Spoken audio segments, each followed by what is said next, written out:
खूप वेळेस आपल्याकडे रेडीमेड ब्लाऊज येतात आणि त्याला स्लीव्ज बसवायची असते, पण परफेक्ट स्लीव्ज कशी बसवायची तर तेच आज मी तुम्हाला सांगणार आहे. कधी-कधी स्लीव्ज कमी जास्त होते किंवा व्यवस्थित बसली जात नाही. त्यासाठी काय करायचं, स्लीव्जचं बरोबर सेंटर जे आहे तर ते काढून घ्यायचं आणि स्लीव्जचं सेंटर आणि शोल्डरचं सेंटर ब्लाऊजच्या हे एकावर एक ठेवायचं. अशा प्रकारे मोजून घ्यायचं किती जास्त आहे, कमी आहे आणि हे मोजलेलं माप जे आहे ना, तर ते ॲज इट इज तसंच धरायचं आणि शिलाई द्यायला सुरुवात करायची.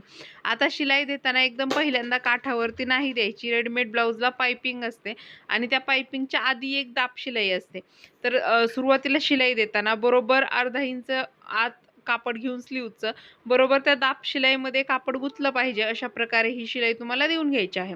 आता ही एक शिलाई दिली, त्यानंतर परत अजून फिनिशिंग वाटावी त्यासाठी तुम्हाला परत एक जी पाइपिंग केलेली आहे तर तिथं एक शिलाई देऊन घ्यायची आहे. जेणेकरून स्लीव्ज ही एकदम परफेक्ट आणि फिनिशिंगमध्ये बसली जाते. हे पहा किती छान स्लीव्ज बसली आतून बाहेरून एकदम प्रॉपर फिनिशिंगमध्ये बसली. आता याची फिटिंग पाहायची असेल तर नेक्स्ट पार्ट नक्कीच पहा. Thank you.